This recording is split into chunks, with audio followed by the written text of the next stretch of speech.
अब अगला बात करेंगे 9th हाउस का, जो कि हमारे पिता का घर होता है, जहाँ से हम भाग्य को देखते हैं। तो 9th हाउस हमारे भाग्य का होता है, तो इसके चैप्टर का नाम ये अथ भाग्य भाव फलाध्याय। भाग्यशाली होने के क्या योग होते हैं। अब मैं पराशर भाग्य भाव का फल विचार करता हूँ। यदि भाग्य बलवान हो तथा नवम भाव में स्थित हो तो मनुष्य भाग्यशाली, मतलब 9 में से एक तो बलवान हो गया और 9 में ही स्थित हो गया, पक्का सी बात है। 9th हाउस और 9th लॉर्ड दोनों की कंडीशन अच्छी हो गई तो भाग्य बलवान हो गया।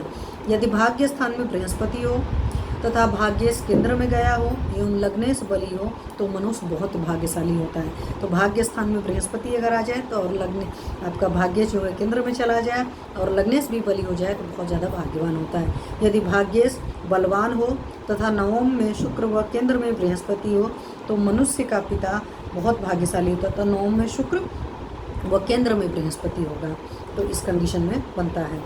निर्धन पिता के यदि भाग्य से मतलब द्वितीय स्थान में या लग्न में मंगल हो तथा नवमेश नीच राशि में गया हो तो जातक का पिता निर्धन होता है। यदि भाग्येश परमोच्च में गया हो तथा भाग्य भाव के नवांश में गुरु हो, लग्न से केंद्र में शुक्र हो तो पिता दीर्घजीवी होता है।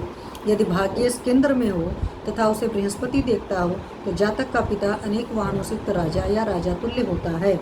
यदि भाग्येश दशमेश नवम में हो तथा नवमेश को शुभ ग्रह देखे तो मनुष्य का पिता कीर्तिमान व धनी होता है।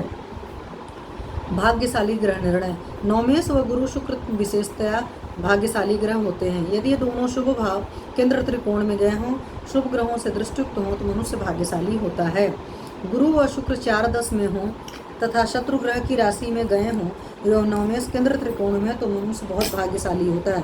मतलब गुरु शुक्र 4-10 में हो तथा शत्रु ग्रह की राशि में गए हों और नवमेश केंद्र त्रिकोण में हो तो मनुष्य बहुत भाग्यशाली होता है। पितृभक्ति योग। यदि सूर्य परमोच्च में हो एवं भाग्येश एकादश में हो तो मनुष्य पितृभक्त, धार्मिक व राजा का प्रिय पात्र होता है। लग्न से त्रिकोण में सूर्य व नवमेश सप्तम में तथा गुरु की दृष्टि या योग हो तो मनुष्य पितृभक्त होता है। वाहन और कृत्य। यदि नवमेश द्वितीय भाव में तथा धनेश नवम में हो तो 32 वर्ष की आयु बाद भाग्योदय, कृति व वाहन होता है। पिता पुत्र में शत्रुता। यदि लग्नेश नवम में हो तथा षष्ठेश साथ में हो तो पिता व पुत्र के बीच में परस्पर शत्रुता होती है तथा पिता निंदित होता है। भिक्षावृत्ति। यदि दशमेश व निर्बल तृतीयेश एक साथ हो तो नवमेश नीच या अस्तगत हो तो जातक भीख मांगकर निर्वाह करता है। पिता का अनिष्ट। यदि सूर्य 6-8-12 में हो, भाग्य भाव में अष्टमेश और लग्न में व्ययेश तथा पंचम में षष्ठेश हो तो जातक के पैदा होने से पूर्व ही पिता की मृत्यु हो जाती है। यदि सूर्य अष्टम में हो, भाग्य भवन में अष्टमेश हो तो जातक के जन्म से 1 वर्ष के भीतर ही पिता की मृत्यु हो जाती है। यदि द्वादशेश नवम में हो, नवमेश नीच नवांश में गया हो तो तृतीय या 16वें वर्ष में पिता की मृत्यु होती है। यदि लग्नेश अष्टम में हो, अष्टमेश सूर्य के साथ हो तो दूसरे या 12वें वर्ष में पिता की मृत्यु होती है। नवम से अष्टम अर्थात चतुर्थ भाव में राहु, नवम से नवम अर्थात पंचम में सूर्य हो तो 16 या 18 वर्ष में पिता की मृत्यु होती है। यदि राहु और सूर्य साथ हो तो चंद्रमा से नवम स्थान में शनि हो तो 17 या 19 वर्ष में पिता की मृत्यु होती है। यदि नवमेश 12वें भाव में तो द्वादशेश भाग्य भाव में हो तो 44वें वर्ष में पिता की मृत्यु होती है।